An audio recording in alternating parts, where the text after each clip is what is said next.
Ang mga butil na ito at ang tanim ngayong taon ay hindi mo maaaring kunin. Ibalik mo nga, gusto mo ba o hindi? Wala akong pakialam sa tanim.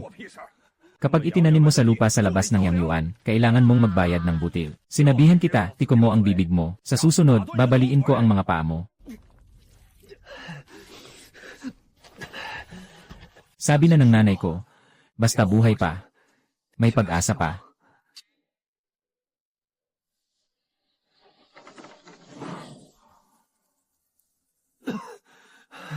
Kataas-taas ang kapatid.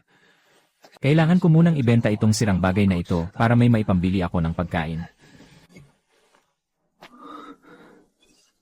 Hindi ko rin alam kung magkano ang maibebenta nito.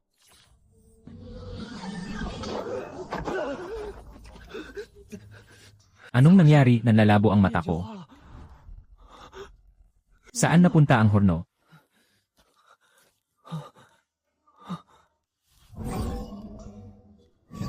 Ha? Kaya pala kaya nitong lumabas mag-isa. Itago mo. Mukhang ang dugong nasa kamay ko kanina. Ang sumipsip sa ugnayan nito sa copper furnace at lumabas. Hindi kaya ang sirang hornong ito ay isang makapangyarihang alagad ng mahika. Kuya Lu, Kuya Lu. Kuya Lu, ayos ka lang ba? Narinig kong ayos lang daw si Manager Zhang. Bakit ka na parito? Wala akong oras ngayon para tulungan kang manghuli ng mga alimasag. Dinala na ni Yuan ito sa tindahan ng gamot sa bayan. Baka makakuha ng ilang barya. May kalahati pang lamog dito, kainin mo muna para mabusog ka. Masyadong mahal si Yuan, hindi ko kaya. Kuya Lu, ikaw ang pinakamatulungin. Kailangan mong magpakatatag ha. Yuan. Salamat. Pag may pera na ako sa hinaharap, bibilhan kita ng napakaraming masasarap. Aba, totoo pala na yon ang isang pirasong bundok na sibuyas.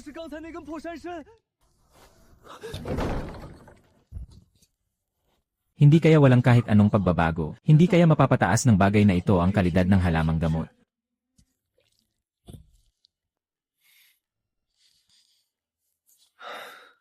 Mukhang bawat halamang gamot ay pwedeng mapabuti ng isang beses lang. Pero maganda na rin yon. Matagal ng isang taon nang bumibili ng mga butil ang bundok na sibuyas na ito. Pumunta ako sa bayan at tingnan ko kung magkano ang maibebenta nito. Itago mo.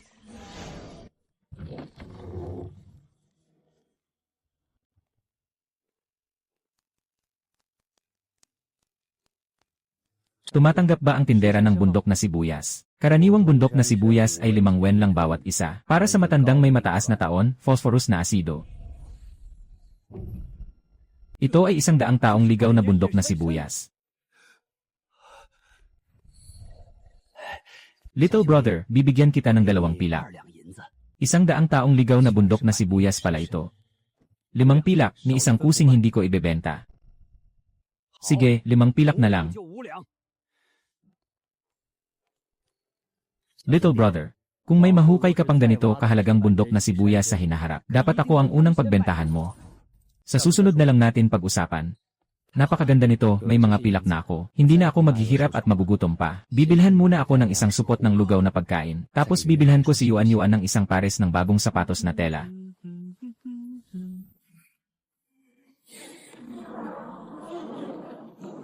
Ay. Ano yon?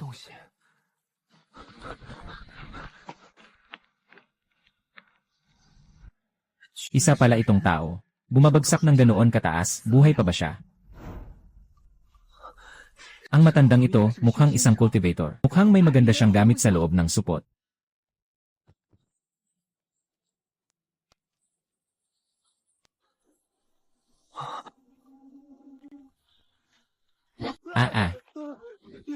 Hoy, nagbubulag-bulagan ka ba, bata? Ako si Zhang Feng, alagad ng sekte ng 7 misteryo. Ngayon, tinutugis ako ng masasamang tao. Kaunti na lang at mamamatay na ako. Ang paraan ko ng pagsasanay sa pagiging immortal ay maipapamana ko sa'yo. Sana lang matulungan mo akong mailibing ng maayos. Sige, bukas na bukas din tutulungan kitang maayos na mailibing. Grabe, muntik ka nang mamatay tapos magpapanggap ka pang patay para lokohin ako. Ang batang ito, napakaingat pala. Kung hindi lang nasugatan ang aking pinagmulan, tiyak na sisipsipin ko sana ang buhay na lakas ng batang ito. Lumapit ka pa. Ang lihim na kasanayan, sa bibig lang na ipapasa. Kung may masamang nangyari sa akin, wala kang makukuha. kapag lumapit pa siya. Sinabi niya lang kanina na nasa kanya ang paraan ng pagiging immortal. Ngayon, naging oral transmission na naman. Hindi tatagal ang matandang ito ngayong gabi. Ako na ang maghihintay dito hanggang maputol ang hininga niya.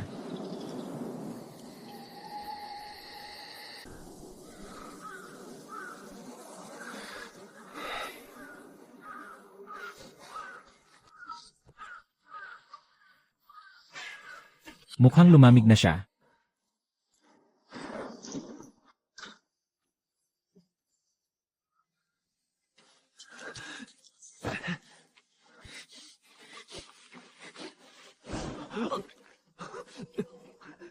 Hindi ba at ang pugon at ang bulaklak, pareho ring kailangang patuluan ng dugo para makilala ang amo? Tama nga.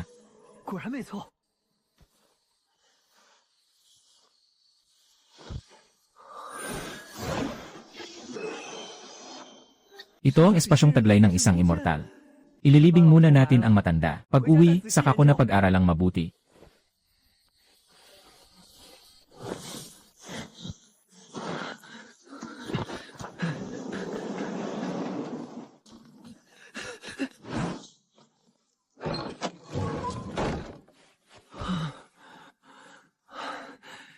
Sa wakas, nakabalik na rin.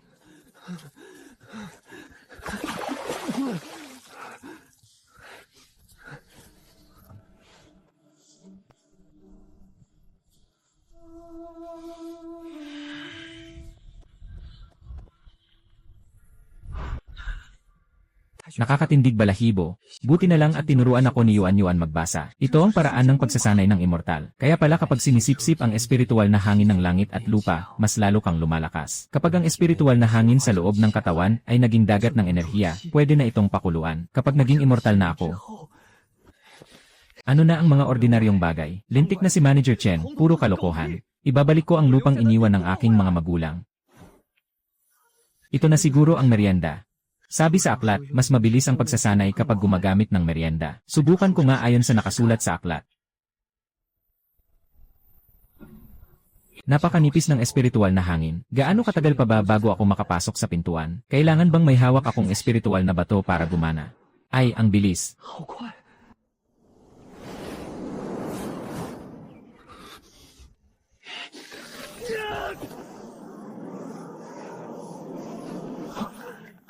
Pumasok agad ako sa unang antas.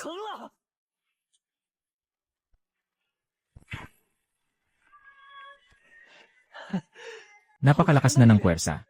Ngayon, 10 pound techniques na ang kaya kong gawin ng walang problema.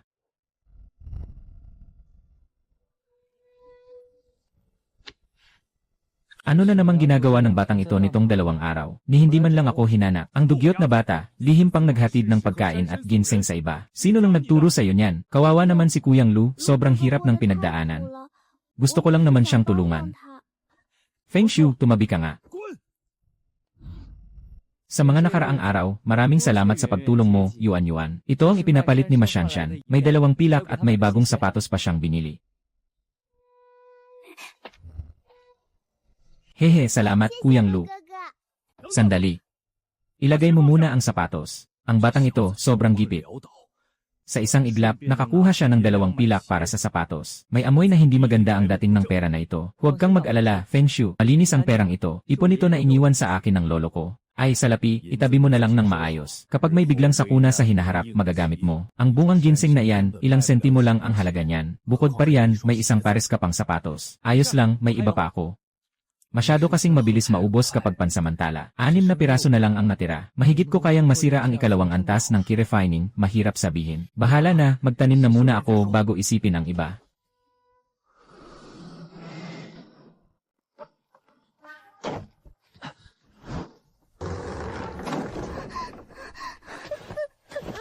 Kuya, Itay. Itay, dinala siya ng masasamang tao. Huwag kayong mataranta, dahan-dahan lang magsalita. Hehe, may isa pa dito. Sumama kayo sa akin. Sila ang kumuha kay Itay. Masama ang dating ng mga dumating. Kayo ba? May utos siyang ang kinatawan. Ang buong nayon ay agad na magtipon sa bukana ng nayon. Kung ayaw mong makatanggap ng ganti, umalis ka na agad. Baka may kinalaman ito sa patay na immortal na matanda. Kuyang Lu, natatakot akong wala si Yuan Yuan. 没事，圆圆。 Nandito naman ang kuya mo. Halika, tingnan natin.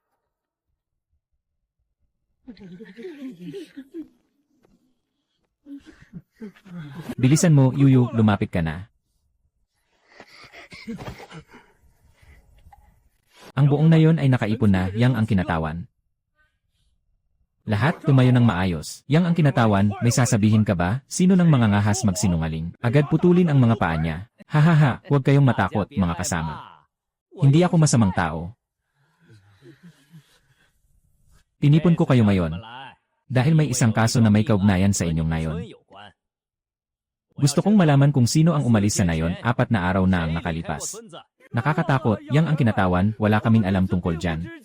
4 na araw na ang nakalipas, ako nga ay pumunta sa bayan para magbenta ng ginseng. Nalaman na ba nila, patay ang matandang nasa itim na gabi sa malapit. Hindi mali ang naaalala ng batang ito. 4 na araw na ang nakalipas, nagpunta siya sa bayan para magbenta ng gamot na sangkap. Ang tagapaghanap ng 7 liko ay may dagdag na gantimpalang 10 pilak. Nakita kong pumunta siya roon. Ilang araw lang ang nakalipas, nagpunta rin siya sa bayan para magbenta ng mga gamit. 4 na araw na ang nakalipas, siguradong nasa bayan ako at nagbebenta ng ginseng sa bundok. Pero wala akong napatay. Huwag niyong hayaan siyang makatakas. Dalhin muna siya pabalik para sa investigasyon. Mukhang medyo mataba rin ang loob mo. Bitiwan mo.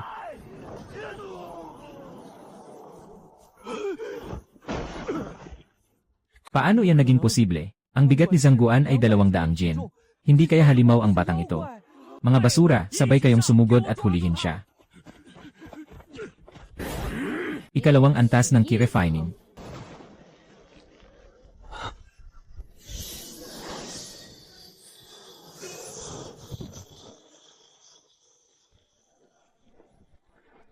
Hahaha. Naimbestigahan na ng malinaw ng 2 ginoo. Ang taong ito ay tinatawag na Lu Yuan. 4 na araw na ang nakalipas, siya lang ang umalis sa nayon. Ikaw na maliit na halimaw, lumuhod ka na agad.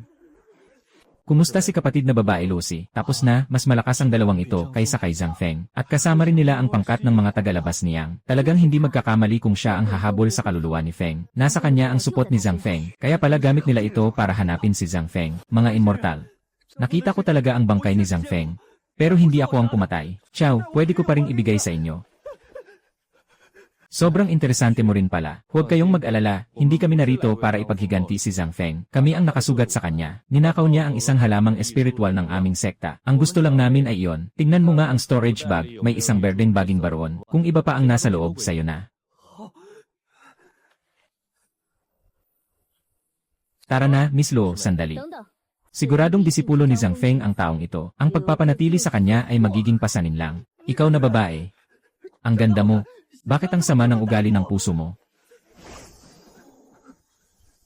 Naghahanap ka ba ng kamatayan dahil wala kang pera? Isa lang siyang karaniwang tao. Matsambalang na natagpuan niya ang bangkay ni Zhang Feng. Kung disipulo siya ni Zhang Feng, matagal na sana siyang tinamaan ng silaw ng araw. Paano pa siya aabot hanggang ngayon? Kaya pala pinapunta ako ng matandang iyon sa unahan. Gusto pala niya akong lamunin para maibalik ang buhay.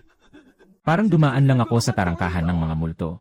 Iyan napagpraktisan na ng taong ito ang sekta naming Pampalana. Ano naman basta maipapasa ang mga lihim na teknik ng sekta? Tama rin naman, kung gayon, dalhin na lang natin siya pabalik sa sekta. Sa edad niya, tiyak na hindi na siya makakabawi.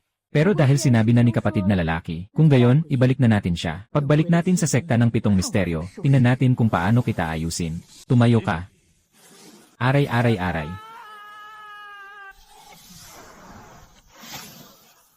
Hindi ko inakalang ganito pala ang paraan ng paglinang ko sa landas ng mga immortal. Pero hindi ko pa nga nadadala pa uwi ang lugar na iniwan ng aking mga magulang. Ihatid ang mga immortal. Kuya Lu, Kuya Lu. Ito na ba ang sekta ng mga nagsasanay? Mas maringal pa ito kaysa sa inakala ko.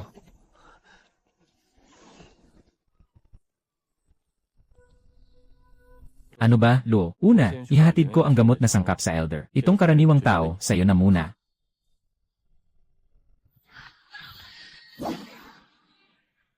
Ano ang tinitingnan mo? Sumunod ka. Ang katawan ng babaeng ito. Hindi na kayang pigilan ng mga mata ko. Ako na ang magkakamot para sayo.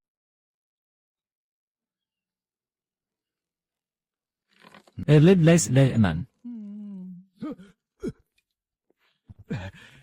Maligayang pagdating, kapatid na Luo, sa pagdalaw mo. Salamat at hindi mo kami nilampasan. Ang taong ito ay bagong dating na panlabas na disipulo. Ayusin mo siya na pumunta sa pagpapagaling. Huwag kang mag-alala ate, aalagaan ko siya ng mabuti. Sadyang pinapunta ko ang batang ito sa pagpapagaling. Tiyak na nainsulto mo ang pangalan ni ate. Luyuan. Tandaan mo, simula ngayon ay Chen Guanxi na ang itawag mo sa akin. Ito ang iyong plaka ng pagkakakilanlan at kasuotan. Mula ngayon, ikaw ay panlabas na disipulo ng sekte ng Pitong Misteryo. Una kitang dadalhin sa lugar na matutuluyan mo. Magpalit ka muna ng damit, tapos sumama ka sa akin sa pagpapagaling. Trabaho ni Chen Guanxi. Ang tapang ng amoy ng nabubulok na puwit. Ano ba talaga ang mahalaga roon? 3 beses sa isang araw, umaga, tanghali at gabi. Pakainin ang mga espiritong hayop gamit ang mga bungang narito. Tuwing 7 araw, paliguan at linisin ang kulungan. Kapag may kahit anong kapalpakan, wala ka nang makakain na mabuting bunga. Dagdag pa, bawat buwan ay mamamahagi ng 3 piraso ng pangkaraniwang merienda. Ang natitirang oras ay ikaw na ang bahala. Ikaw ang mamamahala sa mga espiritong hayop sa silid 11. Ayusin mo ng mabuti at huwag mo akong pasiklabin. Ikaw na bagong dating, baka ininsulto mo na ang tagapamahala ng lungsod. Kung hindi, paano ka na italaga sa impyernong lugar na ito? Hindi ba para lang sa pag-aalaga ng mga alagang hayop? Ano bang hirap niyan? Humingi ka na lang ng mas maraming biyaya. Ang mga naunang nag-alaga sa mga espiritong hayop sa silid 11. Noong nakaraang 2 araw, ang buong braso niya ay napatak ng pilit. Napaka-misteryoso. Hindi kaya yung babaeng nagngangalang Lu ay bumalik para gumanti? Naku, kailangan kong paliguan ang mga taong ito. Mabuti pa nga ang bilang 3. Ako ang sa 11. Sana naman mapakain ko ng maayos ang isa kong iyon. 1, 3, 1, 2, 1, 1. 11 na.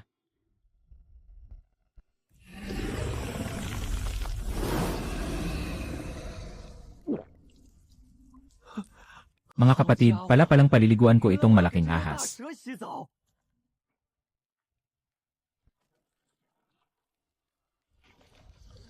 Yene, hindi kakain ng patuloy.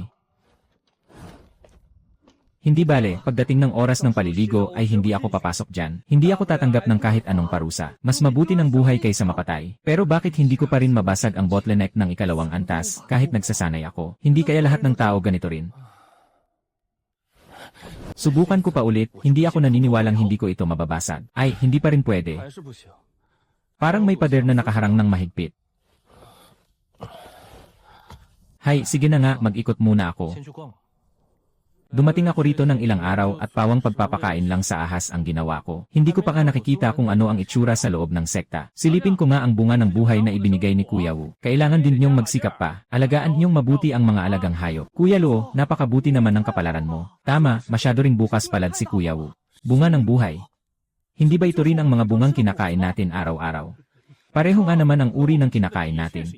Kung ganoon, bakit wala akong nadamang pagtaas ng aking kultibasyon matapos ko itong kainin? Ang hawak ko ay bunga na 10 taon palang hinog.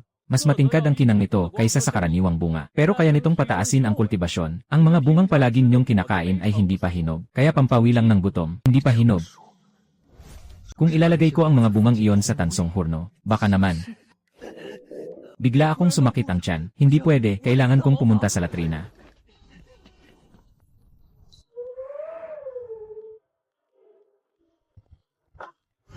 Lumabas.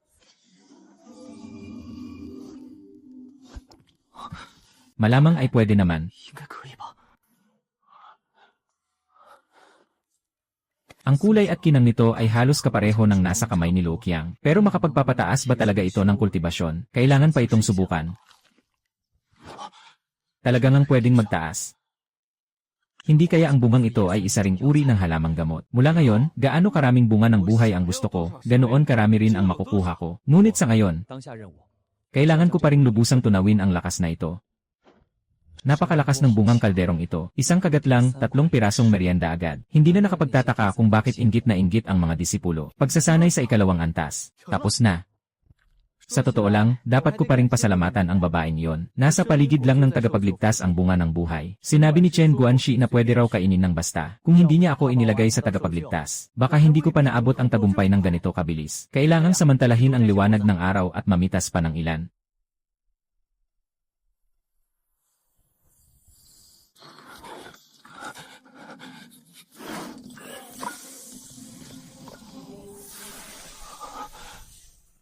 15 ito. Kapag kumalat pa, malay mo magdala pa ng sakuna. Ituloy ang pagsasanay.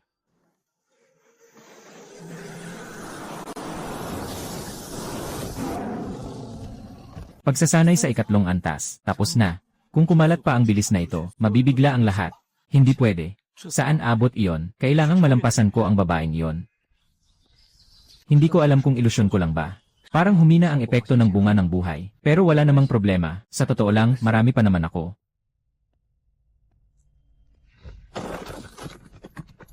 Nasa rurok na siya ng pagsasanay sa ikatlong antas. Ako ngayon ay nasa ikatlong antas rin. Kahit mukhang hindi ganoon kapanganib. Kailangan ko pa ring makipag-ayos muna sa kanya. Baka kagatin pa niya ako habang naliligo.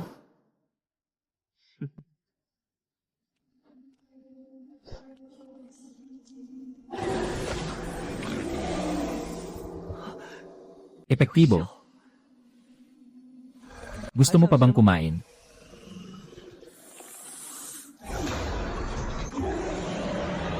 Gusto mo pang agawin at itago? Pwede kitang bigyan pero bawal kang umagaw. Sa susunod, magpakabait ka muna bago ka magsalita. Kailangang malaman niya kung sino ang mas matapang. Kung hindi, wala ring saysay kahit magsalita pa ng marami. Yung huling disipulo, napunit ang tagiliran niya. Example na yon, ay naku, napadpad pa ako sa gitnang kapatagan. Bago lang ako rito, may asikasuhin lang. Ikaw na ang bahala sa paliguan ng halimaw sa room 4 para sa akin.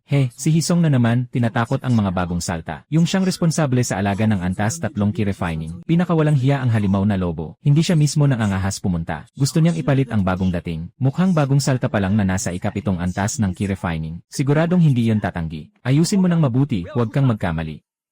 Kung wala kang oras, magpatawag ka na lang ng iba. Ano ang sinabi mo, bata? Sabi ko, wala akong oras. Marami na siyang tinanggihang ganoon.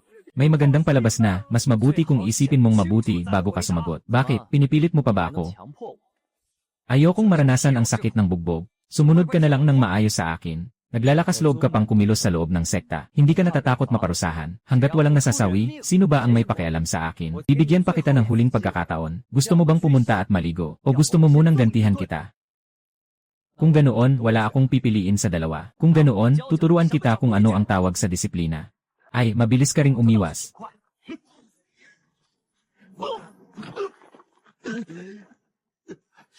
Impossible. Bakit ang lakas mo? Umalis ka na. Huwag mo na akong ulit asarin. Ang mang-api ng bagong salta at maparusahan ng husto, talagang deserve. Mukhang nakalusot na nga ang bagong dating sa ikapitong antas ng key refining. Bata, hindi kita palalampasin.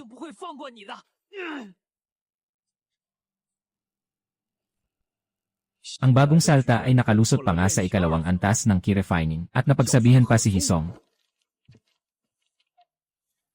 Ang batang ito, masasabi ring may talino. Sayang lang at na-offend niya si Ate Lo. Kilalang kilala ang itim na ahas na yon sa pagiging malupit. Pagdating ng araw ng paligo, hindi man siya mamatay, mabibing siya sa tindi ng paghihirap. Eksaktong maibibigay yon bilang paliwanag kay Ate Lo. Hahaha.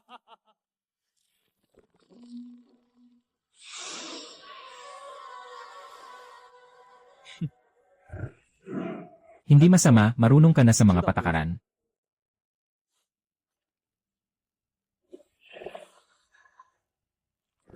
Tandaan mo, basta sumunod ka lang. Araw-araw, may ganitong klase ng prutas na makakain.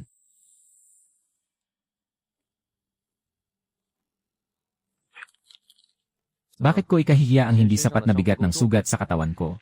Huwag kang magmadali. Sa huli, ikaw rin ang lilinisin ko. Mas malala pa nga ako.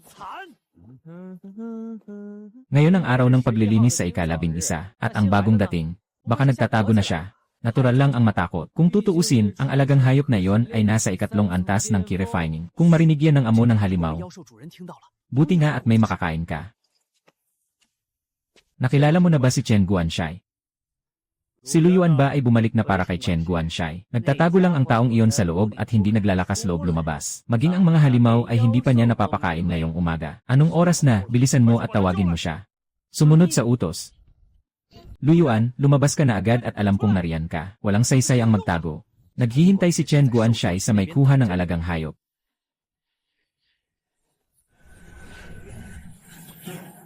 Natapos na ang paghasa sa ika-31 bunga ng buhay. Dapat nang sumabog.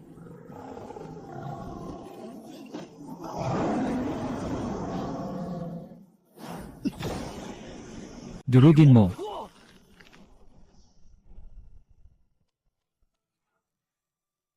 Ikabit ang ika-4 na antas. Nagawa na. Lu Yuan, lumabas ka na agad, alam kong nasa loob ka. Nalaman na ni Chen Guanshai sa bayan kung nasaan ka. Nakilala mo na ba si Chen Guanshai? Alam ba ni Lu Yuan kung anong araw ngayon? Chen Guanshai, sabi mo lang tuwing 7 araw ay nililinis ng maigi ang mga alagang hayop. Hindi naman itinakda kung anong oras, di ba? Ako ba ang namamahala o ikaw ang namamahala? Kung kailan ko gustong hugasan, doon ko huhugasan. Ang lalaking may apelyidong Chen ay dapat nasa pagsasanay sa lihim na tuktok. Kailangan ko munang magtimpi. Hoy, unang beses mong gawin ito. Kailangan kong ako mismo ang magbantay. Kung mangahas kang mandaraya at manggulang, huwag mo akong sisihin kung maging malamig ako. Bilisan mo at pumasok ka. Opo. Mukhang delikado ang bagong dating na ito. Sa 2 araw na ito, masunurin siya. Pero sa huli, ahas pa rin siya. Hindi pwedeng magpakampante. Ganyan niya ito nilululon. Mabuti naman at may natira ka pang konsensya. Paano mangyayari yan? Hindi man lang inatake ng itim na ahas siya. Buti na lang, sa daan kanina ay nakapitas ako ng ilang prutas. Kumain ka na, ako na ang magpapaligo sa'yo.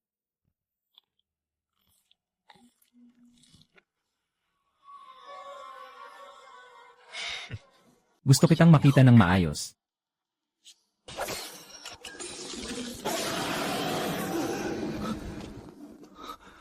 Bilisan mo at mamatay ka na.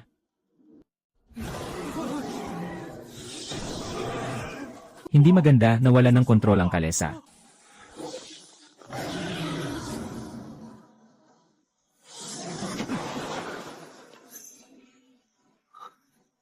Sino iyon? Ang lintik na yon. Ngayon na mismo. Hindi pa tapos ang gawain. Bawal lumabas, tawagin mo ang tagapangasiwa. Nagkaproblema ang mga nasa itim na lipunan dahil may nagpaaberya sa kanila. Ang mga alituntunin ay alituntunin. Kapag hindi natapos ang gawain, ito ay paglabag. Ayon sa patakaran ng pintuan, aalisin ang iyong pagsasanay at itatapon ka sa sekta. Mabuti, natandaan ko na. Wala akong ginawang masama sa kanya. Sinadya lang niyang ilagay ako sa bingit ng kamatayan. Binabantaan mo ba ako?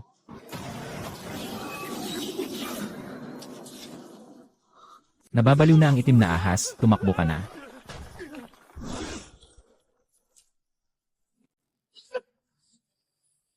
Kung gusto ninyong ilagay ako sa bingit ng kamatayan, kung ganoon, huwag ninyong sisihin kung maging mabagsik ako. Hindi tapos ang gawain. Aalisin na ni Chen Guanshai ang aking pagsasanay, kaya kailangan ko siyang patigilin.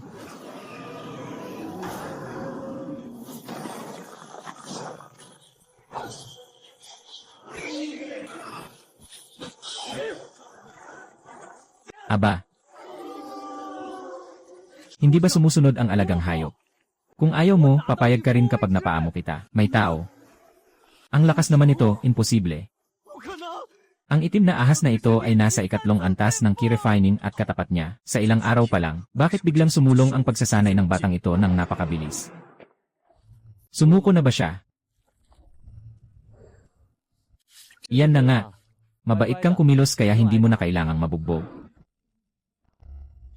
Sabi ko sa'yo, huwag kang gagalaw kung ayaw mong mapahamak. Talagang may mga kupal lang na tao. Masarap na, mayaman pa, at wala naman silbi. Kapag binigyan mo ng leksyon, tatahimik agad. Ayos na. Ganoon na ba, Chen Guanshai? Si Chen Guanshai, hinahamak niya pa ang alagang halimaw ni Sister Jiang. Hindi pwedeng palampasin siya. Talagang maliit ang puso ng taong ito. Lu Yuan, may sasabihin ka ba? Ginawa ko lang ang marumi niyang utos. Wala akong magagawa kundi pasukuin siya. Ang laki ng bibig niya, pati ako pinagsasabihan pa. Huwag mong akalain dahil lang sa nakakuha ka ng samba sa itim na ahas ay ligtas ka na. Akala mo ba wala ka ng kalaban-laban? Ngayon, tuturuan kita ng leksyon. Tingnan pa nga natin kung paano ka makapagsasalita. Parurusahan ako ng manager. Wala na akong masabi, pero napakaraming mata ang nakatingin sa'yo. Hindi mapipigilan ang bibig ng lahat. Kapag kumalat ito, malalaman nilang inaabuso mo ang pwesto mo para apihin ang mga kapatid mo. Baka hindi maganda ang tingin sa'yo niyan. Tama ang sinasabi ng batang ito. Nagalit ako at muntik ko nang mawala ang pwesto ko. Ang tapang mo naman, makipag-usap ka pa sa manager ng ganyan. Mukhang napapahamak ka na talaga. Saan galing ang asong ligaw na ito sa kalat na lugar na ito? Bakit nagsisigaw ng ganyan ang itim na ahas na yon? May gustong pumatay sa kanya ng palihim. Ganyan talaga ang mga gawain sa opisina. Ikaw, sinisiraan mo ako ng harap-harapan. Sabi ko, ikaw ba ang tinutukoy ko? Sapat na. Luyuan, pwede ka nang umalis. Ipapaalam ko kay Sister Jiang na tingnan ang itim na ahas. Siya mismo ang magpapasya ng parusa. Batang ito, tapos ka na. Si Sister Jiang ay kilalang kilala sa South Coast. Kung alam niya ang hinihingi niya sa sarili niya, at nasapok ng ganito, hindi kanya palalagpasin. Ano ba ang gagawin mo? Gusto ko mang turuan siya ng leksyon ng tuluyan, pero hindi pa ito ang tamang panahon. Hindi pwedeng dahil lang sa panandali ang galit ay isasabak ko agad ang sarili ko sa panganib. Kuya Lu, ang galing mo kanina. Ang pangalan ko ay Wuhan, sa akong iniligtas na kapatid. May kailangan ka ba sa akin? Alam mo ba kung sino ang amo ng itim na ahas? Si Jiang Moli, si Senior Jiang. Malakas ba siya? Anong antas ng paglilinang? Si Sister Jiang ay isa sa mga nangungunang eksperto ng mga panlabas na disipulo sa South Coast. At ngayong taon din, isa siya sa mga pinakamainit na kandidato para umangat sa North Coast. Siguradong malapit na siyang makatawid sa huling yugto ng key refining, South Coast at North Coast. Hinahati ng sekte ng 7 misteryo ang mga disipulo sa South Coast na panlabas na sekta at North Coast na panloob na sekta. Kung gusto mong pumunta sa North Coast, kailangan mong makatago sa huling yugto ng key refining o manalo ng malaking una. Ang malaking laban na ito ay gaganapin makalipas ang higit 1 buwan, at ang unang pwesto ay may gantimpalang pagtibay na dan. Ganito pala yon. Kung gayon, ang babaeng may pangalang Luo, tiyak na isa siya sa mga disipulo ng panloob na sekta sa North Coast. Sa bilis ng pagsasanay ni Kuya Lu, maaga o huli ay makakapasok ka rin sa North Coast. Pero mas mabuting magtago ka muna ng 2 araw. Kung masama ang timpla ni Sister Jiang, baka hanapin ka niya para singilin. Salamat sa paalala. Naiintindihan ko na. Nakatakas siya sa unang araw, pero hindi siya makakatakas magpakailanman. Sa totoo lang, kulang pa rin sa lakas. Kung kasing lakas lang ako ng babaeng Luo na yon, sino pa sa panlabas na sekta ang mangangahas na guluhin ako? Pero, kung dumating man si Sister Jiang para maningil, may paraan naman akong pakalmahin ang galit niya. Sa antas 4, pwede ka nang magpraktis ng teknik sa paglipad. Mas maraming pamamaraan, mas madalas na tama.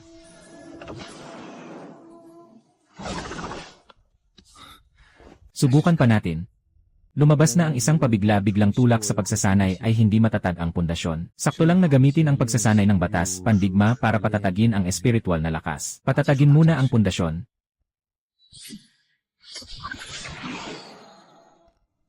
Nakita ko na ang ganitong mundo.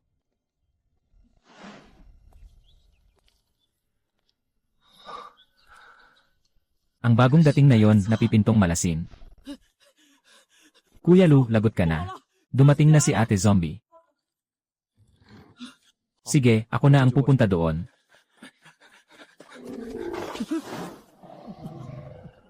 Kuya Lu, mas mabuti sigurong ikaw na lang ang pumunta. Hoy, tingnan natin kung may swerte ka pa ngayon.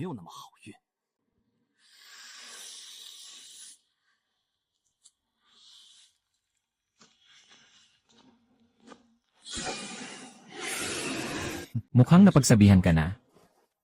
Nakita mo na si Ate Zombie. Narinig kong sinaktan mo ang misteryosong ahas ng tubig ko. Ako nga. Ang pag-amin mo lang ay sapat na, pero hindi isang salita lang ang pag-amin at tapos na agad ang usapan. Napakalakas na kapangyarihang espiritual. Ate Zombie, kaya kong paabutin sa ika-4 na antas ang misteryosong ahas ng tubig. Sa loob ng 10 araw, sisiguraduhin kong makakausad ito. Ang babaeng ito ay hindi bababa sa ika-6 na antas ng key refining. Sobrang bigat ng pressure. Ay, ang lupit. 5 araw. 5 araw mula ngayon. Kung hindi ito makausad, bahala ka na kay Ate Zombie. Alam mo ba kung ano ang kahihinatnan ko kung niloko kita? Kung makakausad ang misteryosong ahas ng tubig, mas mabigat pa kaysa mamatay sa ika-4 na antas ng key refining. Sulit subukan. Hindi ko alam, pero pakiusap, bigyan mo ako ng pagkakataon, ate. Sige, bibigyan kita ng 5 araw. Kapag nagtagumpay ka, maaari kong isaalang-alang ang nakaraan na parang walang nangyari. Mukhang nagtagumpay ang plano. Ha? Anong nangyayari? Wala na si Kuya Qiang. Hindi pwedeng basta na lang siyang palusutin. Ha? Hahaha. Guru Zeng, huwag kang paikutin ng loko. Ipinagmalupitan ka niya ayon sa hinihingi mo. Hindi ka niya itinuring kahit kapirasong halaga.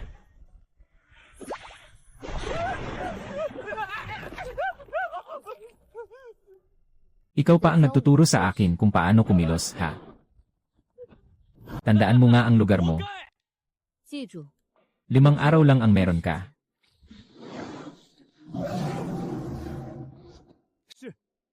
Sisiguraduhin kong masisiyahan si Ate Zombie. Kuya Lu, paano mo napalabas na parang walang nangyari?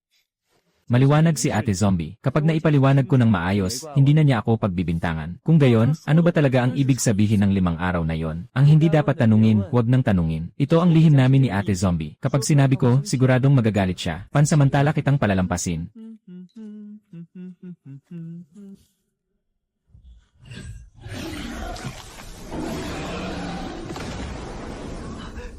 Ayos. Yingnan, gusto mo na namang makipag-away. Sa wakas, nakahina na ako ng maluwag. Bumalik ka at ituloy ang pagsasanay ng batas para sa mga alaga. Kunin. Napunta na sa maliit na bayan ang Jade Witch. Sa kasalukuyan, ang ika-4 na antas ng key refining ay, hindi ko talaga katapat.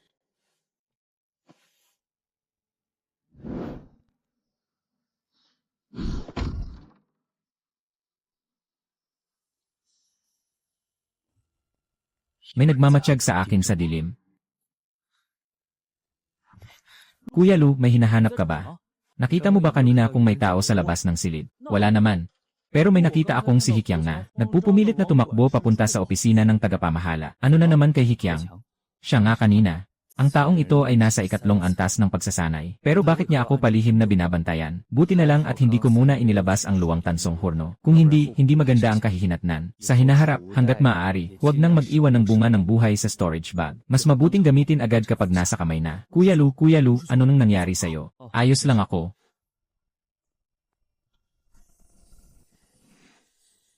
Siguradong si Chen Guanxi yon. Ako mismo ang nakakita. Nasa ika-4 na antas na siya ng key refining. Marunong pa siyang gumamit ng salamangka. Palihim din niyang ininom ang bunga ng buhay.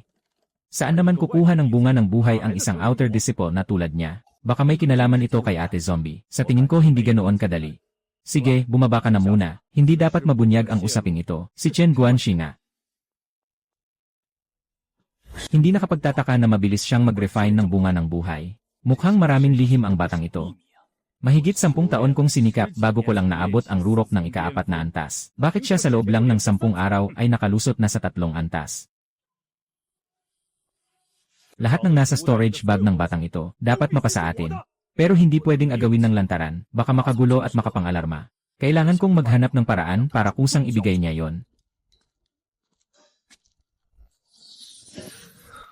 Ika-5 araw na ngayon ang pagbibigay ng paliwanag tungkol sa zombie. Gusto mo pa rin kainin ang prutas na yon? Pangit na nga, ambisyoso pa. Ngayong nasa ika-4 na antas na ng key refining ang ahas na ito, wala nang kailangang pakainin pa ng bunga ng buhay, para hindi na ito mapansin ng iba. Akala ko noong una, kapareho mo rin ng pangit ang amo mo, o kaya isa ka lang baliw. Sino nga ba? Sino ba talaga?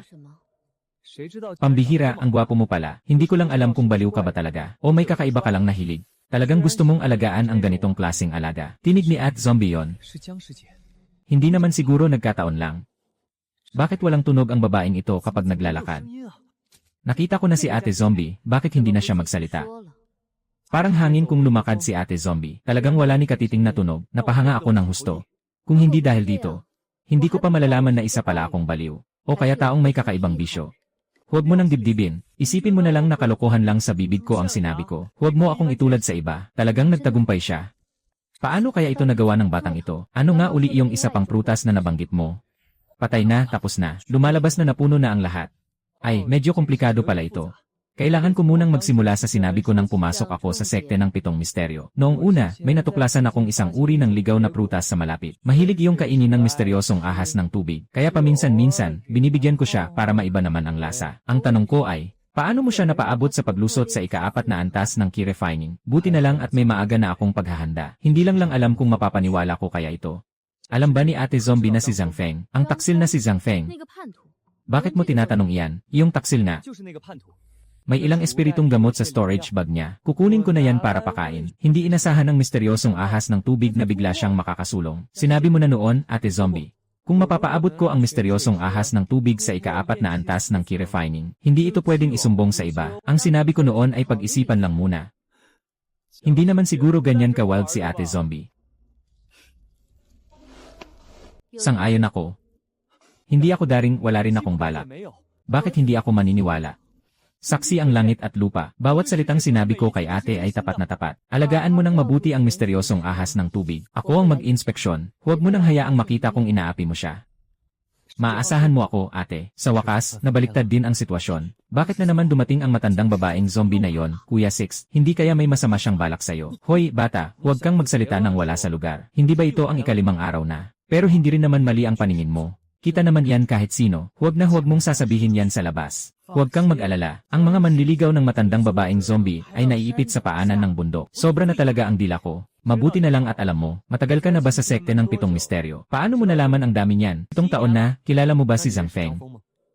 Wala naman akong narinig na may ganoong tao. Nagtatanong lang ako ng pahapyaw. Kung gayon, babalik na ako at magpapatuloy sa pagsasanay. Senior Lu, ang hirap ng pinagdaraanan mo sa pagsasanay. Hindi nakapagtataka kung ganoon kakalakas. Ni Katiting, hindi ako naiinggit. Ngayon, may lihim na sumusubaybay na sa akin. Hindi na pwedeng mag-level up sa kwarto at kunin ang bunga ng buhay. Walang manggugulo sa likod na bundok kapag nailigtas na. Doon na lang ako magpapatuloy sa pagsasanay.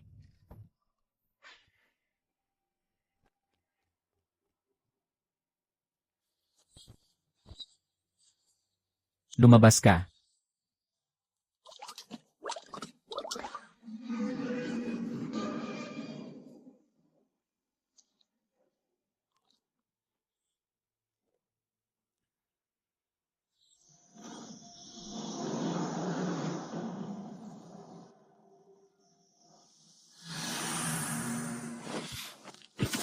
Lalo nang papalapit ng papalapit ang oras ng pagsasanay. Hay, tapos na naman ang isang araw ng trabaho. Pasensya na po, Senior Lu, hindi po ako nag-ingat sa pagbabantay sa daan, pasensya na. Si Hikayang. Noong huli, siya ang siguradong nasa labas ng bintana ng kwarto ko.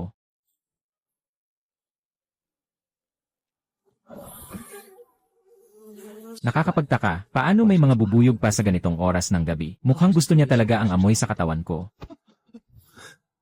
Kaya may ginawa si Hikyang sa katawan ko. At bakit ang pamilyar ng pangyayaring ito? Ang babaeng iyon na mahina ang pangunahin noon. Nahanap din ako sa tulong ng isang bubuyog.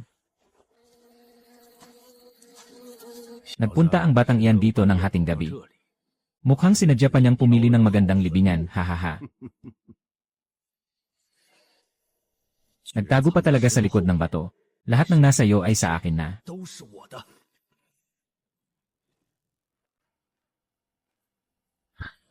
Saan ka na?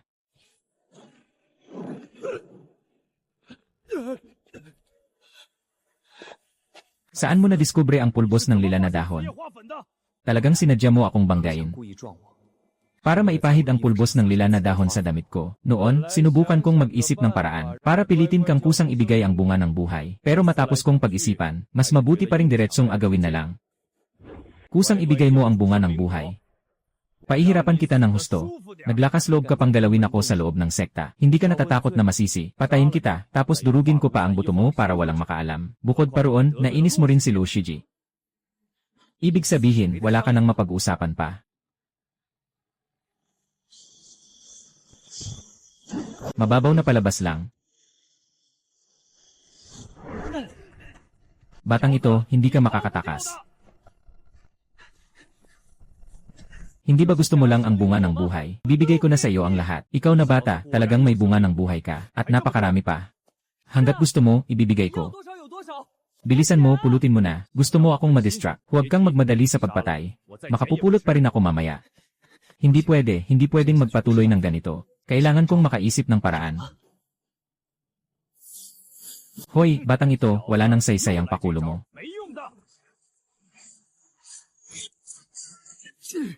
Ang lakas ng loob mong makipaglaro ng patago sa akin. Bubulok ka sa akin. Papahintuin kita.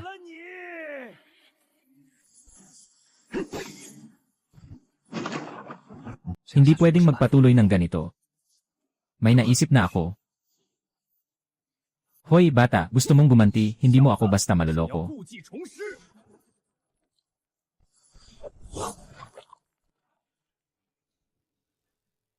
Kapag namatay ako, ang gusto ko lang ay makaiwas at patagalin ang oras.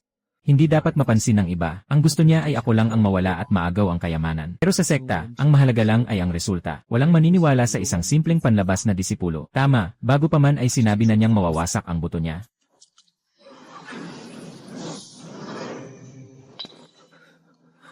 Baka ito na nga iyon. Mukhang siya nga iyon.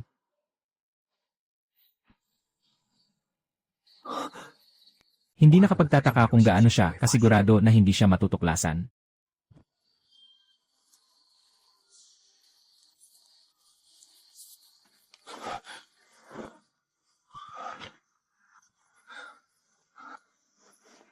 Hindi pwede ang supot na ito ay hindi pwedeng manatili sa akin. Noong una, nahalata na ito ni Zhang Feng. Itong pagkain ko muna ang gagamitin ko. Sana dito na lang muna matapos ang gulo na ito. Gusto ko lang na mapayapa akong maglinang. Ayokong makagulo na naman.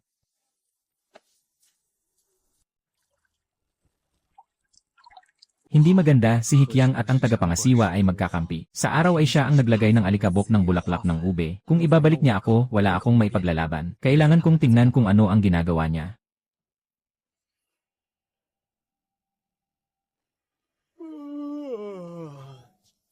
Sino ang nariyan na palihim at kahina-hinala? Ikaw nga, ang pagtakbo mo rito sa kalagitnaan ng gabi ay siguradong may binabalak na hindi maganda. May tao. Delikado, hindi pwedeng hayaan niyang tumawag pa siya ng iba pang mga disipulo. Bakit hindi ka gumagalaw? Ay. Ako hindi ko sinasadya, ano ang dapat kong gawin, hanggang dito na lang ba talaga? Kailangan ko muna siyang pagtakpan, hahanap ako ng pagkakataong mababawi iyon.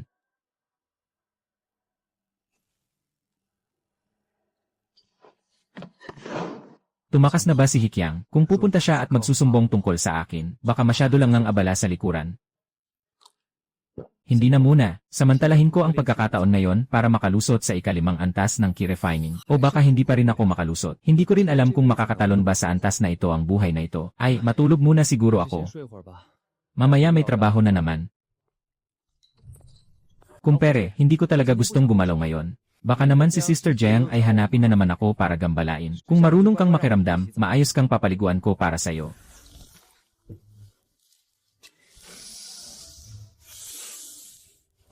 Ano raw?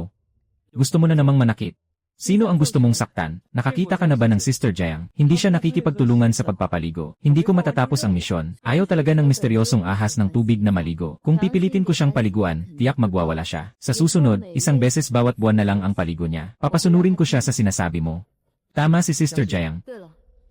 Aalis ako sa sekta ng ilang sandali. Sa ngayon, hindi mo na siya kailangang alagaan.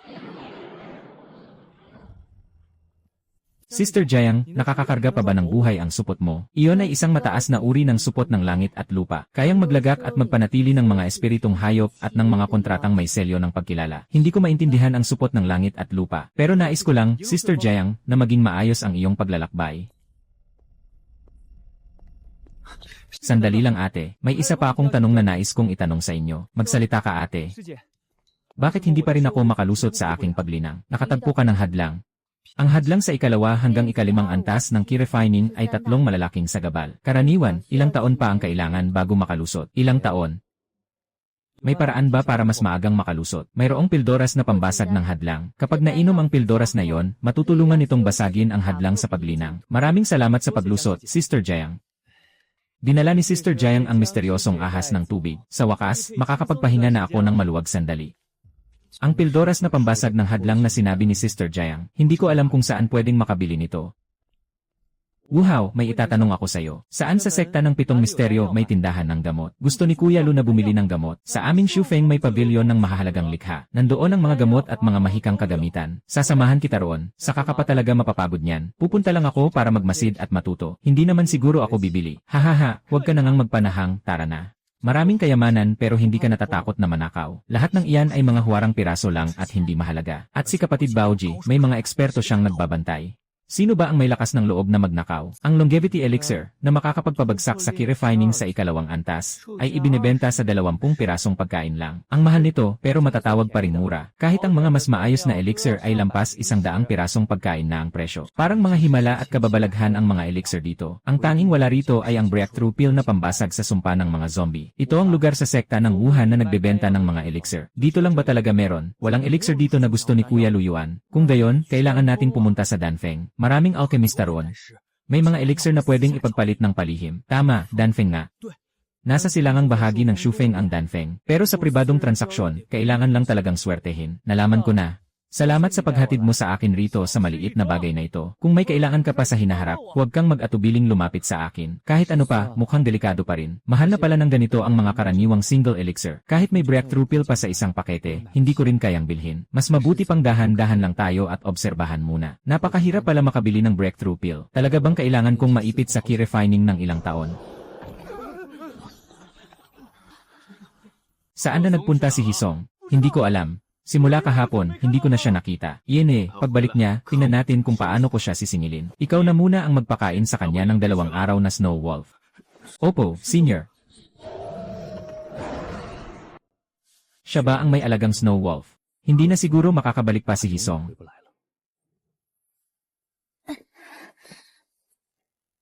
Bakit parang may mali sa kalagayan ni Senior Jiang? Senior Jiang.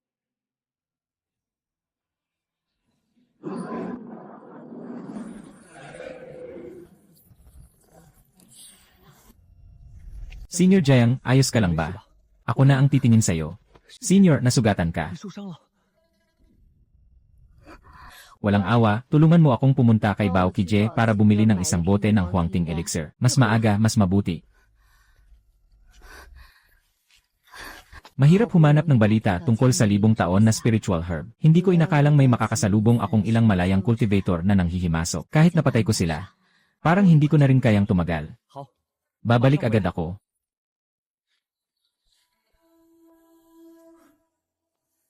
Nakakapagtaka, wala palang Huangting Elixir dito. Kailangan ko nang pumunta sa Wuhan. Sinabi ni Hanti na noong dumaan siya sa Danfeng, nagkataon siyang sinuwerte. Napakaraming pwesto, saan ako hahanap niyan? Bibili ka ba ng elixir? Lahat ng kailangan mo, meron ako rito. Mas mura pa kaysa sa ginto. Sige na, bahala na. Pusta sa manghihilot na parang kumakapit sa patalim. May Huangting Elixir ka ba? Mayroon. 30 pirasong pagkain bawat isa. Napakamahal niyan. Hindi pwedeng mas mura pa. Bawat sentimo may katumbas na halaga. Sige, 3 beses ang bayad sa kapalit. Kapag napalampas mo, wala nang susunod. Sandali, hahanapin ko muna ang zombie sister para iulat ito. Bigyan mo ako ng isa. Ang pangalan ko ay Duan Kun. Kung may kailangan ka ulit sa susunod, hanapin mo lang ako. Mukhang ordinaryo lang. Pero napakamahal pala. Ah, ikaw pala. May breakthrough pill ka ba rito? Wala, pero mayong gabi may pribadong pagtitipon ng transaksyon. Doon ang bentahan ng breakthrough pill. Bigyan mo ako ng 5 pirasong pagkain, ihahatid kita roon. 5 pirasong pagkain lang, para may kasama kang gabay. Bakit hindi mo nalang puntahan at agawin? Sa isang transaksyong tulad ng breakthrough pill, doon lang talaga may ganito. At Purple Jade Orchid na may 4 na dahon lang ang pwedeng ipalit. Hindi mabibili ng basta-basta ang mga pagkain. Kung interesado ka, hintayin mo ako rito mamayang gabi. 4 na dahong Purple Jade Orchid. Parang meron yata sa storage bag ni Zhang Feng. Siguradong pupunta ako mamayang gabi.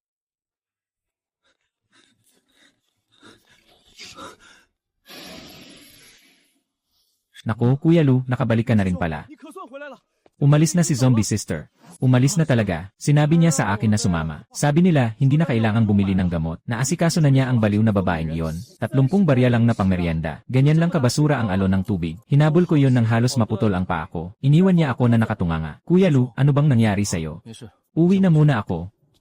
Hindi ko alam kung pwede pang umurong ang palabas na ito. Ang bilis mo namang dumating. Kung mamalagi pa tayo ng kaunti, matatapos na ang palitan na yon. Ilagay muna sa tabi ang usapin tungkol kay Hu Jingdan. Hindi ko na magagamit ang gintong pil na ito. Pwede bang ibalik? Kapag naibenta na ang gamot, siguradong hindi natatanggap ng balik. Pero pwede ko itong bilhin sa loob ng 15 barya na pangmeryenda. Kung may masaktan muna, kalahati agad ang kita kapag naibenta. Kunin na lang ngayon. Baka sa susunod, magamit ko rin. Hindi na ako urong, sama mo na ako sa palitan. Itong 2 barya ng merienda ay pantakda. Ang matitira, ibibigay ko sa iyo pagdating natin doon. CJ. Pakiusap, magbigay ka ng testigo. Isang papel ng testigo, isang tao lang ang pwedeng pumasok. Pumasok ka na. Ibigay mo sa akin ang natitirang 3 barya ng merienda.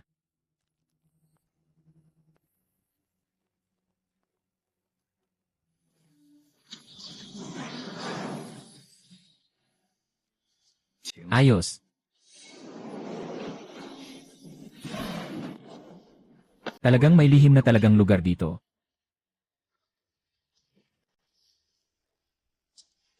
Nakilala mo na si kapatid Ye.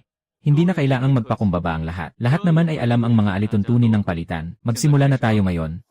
May isang tangkay ako ng daang taong halamang apoy dito. Gusto ko ng mga kristal na bato. Ipapalit ko ito sa isang pirasong pindot ng lumagpas na kaluluwa. Bihira ang daang taong halamang apoy. Kapag ininom ng diretsyo, pwedeng tumaas ang antas ng paglinang. Sayang, wala akong pindot ng lumagpas na kaluluwa.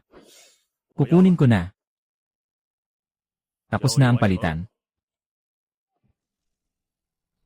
Kaya pala, palitan ng gamit kapalit ng gamit. Hindi ko alam kung kailan. Darating ang pagkakataon para sa pil na pangbasag ng hadlang. May isang pil ako na pangbasag ng hadlang dito. Huwag merienda. Kapalit lang ng isang 4 na dahong lila na orkidyas. Sobrang bihira ng 4 na dahong lila na orkidyas. Ang 3 dahon niya ay higit 40 barya ng merienda na.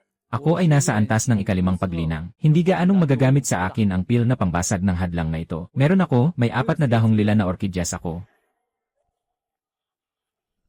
Ayos, 4 na dahon niya ang ipapalit ko.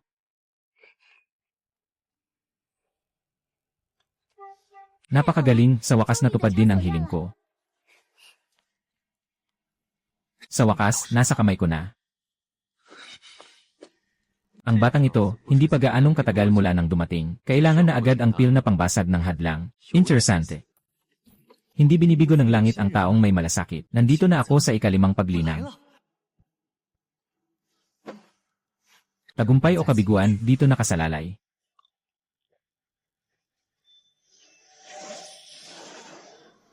Napakalupit ng lakas ng espiritu.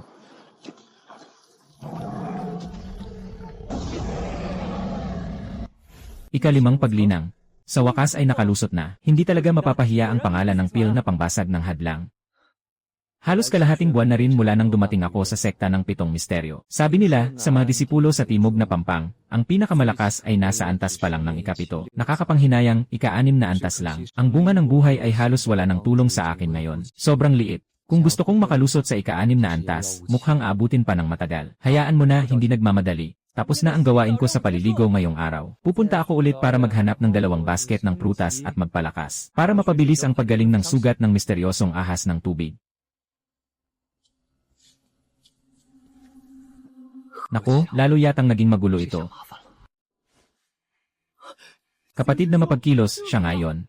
Siya ang pumatay kay Chen Guanshai. Bilisan niyo at hulihin siya. Noong gabing iyon, nagpalipad ako ng hangin para kay Chen Guanshai sa likod ng bundok. Pero nakita ko lang siyang bumalik. Hindi na muling nagpakita si Chen Guanshai. Buti na lang at kami ng kapatid ko ay maagang nakatakbo. Kaya lang siya nakaligtas sa isang buhay. Ang lakas ng loob ng batang ito, pinatay pa ang isang alalay ng sekta. Ang tapang mo rin, sobra. Ang kapatid na ito. Hindi ko maintindihan ang sinasabi mo. Kung hindi ko maintindihan, diretsuhin ko na lang. Si Hikyang ang nag-ulat na pinatay mo si Manager Chen. Sa utos ng Elder Zeng, huhulihin kita at dadalhin pabalik. Ikaw ba ang unang sumugod o ako? Ako na lang ang uunat ng kamay.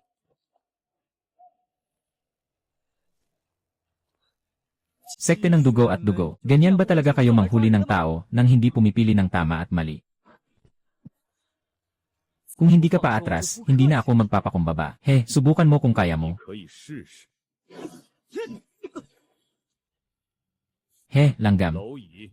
Walang katimbang na lakas, dahil hindi ka marunong makinig. Kailangan ko nang magpalakas ng puwersa. Siguro umangat na sa ikalimang antas ng key refining. Paanong posible yon? Kaya niyang saluhin ang sampal ng Marshall Brother. Ang isang suntok ng kuya mo, hindi biro. Ang Marshall Brother na si Feng ay kilalang nasa ikalimang antas ng key refining. Sinasabi nilang pinatay ni Kuya Lu si Manager Chen. Paanong posible yon? Baka naman nasa ikalimang antas na rin ng key refining si Kuya Lu. Kaya pala nakaangat ka na sa ikalimang antas ng key refining. Kaya pala napatay mo si Chen yon, ha? Pero bagong breakthrough mo lang, hindi pa matatag ang pundasyon mo, hindi ka pa rin kalaban ko. Pinapayuhan kitang sumuko na lang. Pwede kitang palampasin ng buhay. Wala akong pinapatay. Sa anong laban mo masasabi na sumuko na lang ako? He, hindi siya pinapansin ng hari ng underworld. Ang stone pine tree ko ay kayang gawing halimaw na bato ang katawan. Tingnan natin kung paano mo ito sasalagin ngayon. Ano na namang teknik ito? 这又是什么手段？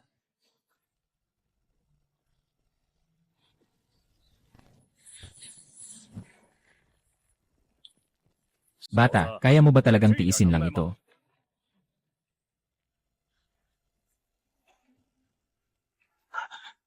Masyadong mabilis.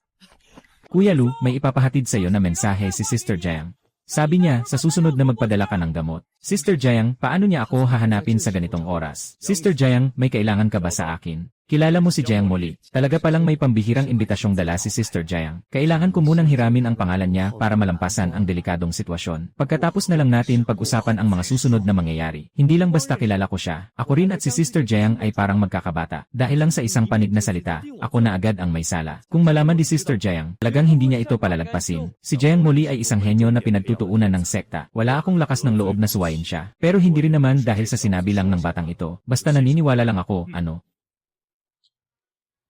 Kayo, lumabas at magsabi nga, totoo ba ang sinasabi niya? Totoo, Kuya Lu. Hindi nga kilala ni Sister Jiang si Cao Cao. Kamakailan lang, nasugatan pa niya ang misteryosong ahas ng tubig. Hindi man lang siya sinisita ni Sister Jiang. At paminsan-minsan pang ang dumarating si Sister Jiang para hanapin si Kuya Lu. Kung may mangyaring hindi maganda sa taong mahalaga kay Jiang Moli, hindi ko kakayanin ang galit niya. Huwag kang maniwala sa kanya, kapatid. Siguradong nagsisinungaling ang batang ito. Paano naman siya mapapansin ni Sister Jiang? Nasugatan si Sister Jiang, lalo na at inutusan ako ni Wei Yu na dalhin ang boundary-breaking pill sa kanya. Bakit pati buhay ni Sister Jiang ay pakikialaman ni Marshall Brother Xing? Kung maantala pa, baka hindi ko na maipaliwanag kay Jiang Moli. Kahit ang punong elder, hindi ako matatakpan yan. Pinatay ni Marshall Brother Xing si Manager Chen. Sige na nga, palalampasin na lang ba natin ito? Sige, ikaw ang magsumbong ng pangyayaring ito. Inutusan ng punong elder ang matanda niyang pumunta rito at magpasya. Opo, opo. Lu Yuan, manatili ka rito at hintayin ang pagdating ng punong elder. Bawal kang umalis.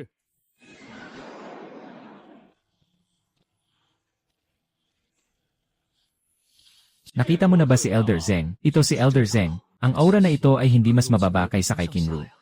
Yanan, sapat na. Iparito mo ang bihag na mamamatay tao. Ako pa talaga ang hahawak ng ganitong bagay. Elder, tungkol dito.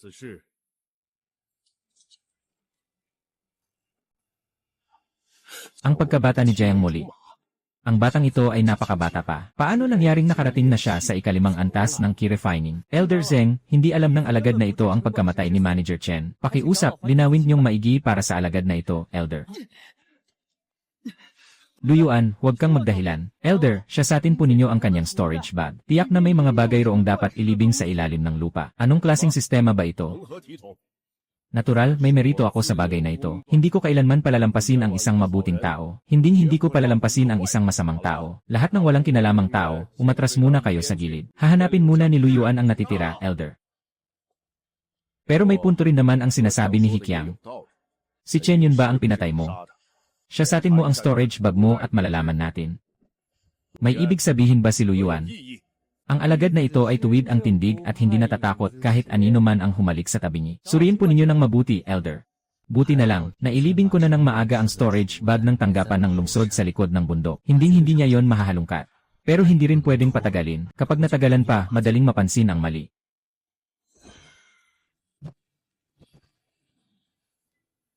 Paano magkakaroon ng napakaraming gamot na mahigit 100 taon ang isang batang tulad mo na tagalabas lang? Paanong nagkaroon ang batang ito ng napakaraming gamot na mahigit 100 taon? Tiyak na sa storage bag ni Chen Guanxi nagmula ang mga yon. Katatapos lang iligtas ang batang iyon at wala pang 1 buwan. Paano siya makakabili ng mga ganyang bagay? Ano, wala pa siyang 1 buwan dito. Kung gayon, ano ang antas ng paglinang niya noong pumasok siya sa sekta? Totoo, hindi pa abuti ng 1 buwan mula nang iligtas si Kapatid Lu. Elder Zeng, noong dumating pa lang si Kapatid Lu, nasa unang antas pa lang siya ng key refining. Hindi pa abot ng 1 buwan. At mula sa unang antas ng key refining, bigla siyang umangat hanggang ikalimang antas. Ang likas na talinong ito ay malamang mas mataas pa kaysa kay Jiang Moli. Kung hindi mo maipapaliwanag ng malinaw ang pinagmulan ng mga gamot na ito, sama ka na lang sa akin pabalik. Ang mga gamot na ito, talagang hindi akin. Ay, Elder Zeng, kita naman niyong siya mismo ang umaamin. Si Chen Guanxi ang napinsala niya. Kung hindi sa akin, siguradong sa tanggapan ng lungsod iyon galing. Parang ganoon, hindi ba kay Zhang Feng lahat ng mga yon? Tama, Elder. Kung hindi kayo naniniwala, maaari niyong tanungin si Kapatid Sun. Aling Kapatid Sun? Teka lang, si Zhang Feng. Yung traidor na alagad mula sa Hilagang Pampang. Isang buwan na ang nakalipas, sinaktan ni Zhang Feng ang kapwa alagad at inagaw ang espiritong baging. Nahabol siya at napatay ng dalawang napakatalinong alagad ng sekta, at ang espiritong baging ay nakuha muli. Noong panahong iyon, ipinagbawal ito ng nakakataas sa sekta. Noon, si Zhang Feng ay malubhang nasugatan ni kapatid Son at Ate Luo. Tumakas siya sa nayon ng Qingshan at namatay habang sinusubukan niyang lampasan ang kalamidad. Nagkataon kong natagpuan ang bangkay niya, at nakuha ko ang storage bag niya. Kalaunan, hindi na rin bumalik si kapatid Son. Ako pa ang dinala niya rito sa sekta ng 7 misteryo. Mukhang hindi nagsisinungaling ang batang ito. Totoong kay Zhang Feng ang storage bag na yon. At ang mga gamot na yon, tama rin ang sinabi niya tungkol sa pinagmulan. At tugma rin ang petsa. Hindi ba sabi mo, ikaw at ang kapatid na zombie ay magkababata? Paano ka ba nakasunod sa kanya sa loob lang ng 1 buwan? Ano ba ang nakapagtataka roon? Noong hindi pa nagsasanay ang kapatid na zombie, magkapit-bahay lang ang 2 pamilya namin. Nang maglaon, sumali siya sa sekta ng 7 misteryo. Doong naputol ang ugnayan namin. Elder Zeng, maaari na po bang mapatunayan ang aking pagiging walang sala? Elder Zeng, huwag po kayong basta maniwala sa kanya. Sigurado siyang mauunang isipin ang pamamahala sa lungsod. Itago ang mga bagay na nasa silangan at kanluran ng lungsod. Tumahimik ka, ako na ang bahala sa bagay na ito. Walang anumang ebidensya rito na magpapatunay na siya ang gumawa niyan. Kasabay nito, nagkasala rin siya kay Jiang Muli. At sa harap mismo ng kanyang mga mata, marahil ay isa itong hinaharap na henyo. Hindi pa ito tapos, kaya huwag munang magmadali. Kung talagang hindi ikaw ang may gawa, hindi ka rin kailanman mapagbibintangan ng walang dahilan. Ngunit kung ikaw nga ang gumawa, kahit may pagprotekta pa ni Jiang Muli, hindi ka rin papalampasin ng sekta. Dahil nakarating ka na sa 5 antas ng key refining, maaari mo nang palitan ang suot mong damit. Sumunod sa utos.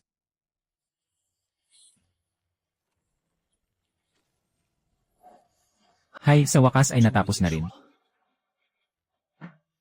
Ayos na, tigilan na niyo ang ingay. Maghiwa-hiwalay na kayo. Lene. Ikaw bata, sabi mo kanina pinapapuntahan ka ni Ate Jiang Muli para dalhan siya ng gamot. Ano ba ang nangyayari? Ay, kapatid na Lu. Pasensya na, noong nakita kitang nasa panganib. Bigla na lang akong nakaisip ng palusot para sa regalo. Mukhang tapat at mukhang simpleng tao ang batang ito. Pero sa mahalagang sandali, mabilis pa rin ang utak. Maraming salamat, kapatid na Wu. Sa susunod, dumaan ka sa silid ko. May ibibigay akong bagay sa iyo, kapatid na Lu. Kapatid na Lu, nandito na ako. Pasok ka, hindi nakasara ang pinto. Iba talaga kapag si kapatid na Lu ay nakabihis ng maayos. Sige na, wag na ang magagalang na salita. Umupo ka.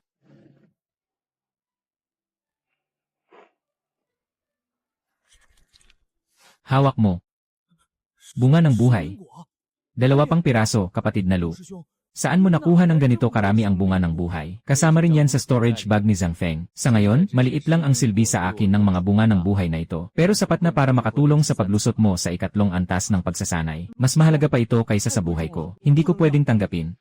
Hawakan mo na, ikaw na ang tanging kaibigan ko sa Kixuan-men. Kung ayaw mo pa itong tanggapin, ibig sabihin ay hindi mo ako itinuring na kaibigan. Tatandaan ko ang utang na loob na ito, kapatid na Lu. Sa susunod na may kailangan ka, sabihin mo lang sa akin. Napakalaki ng kabutihang loob na ito. Ako, si Wuhan, sa habang buhay na ito ay susunod kay kapatid na Lu.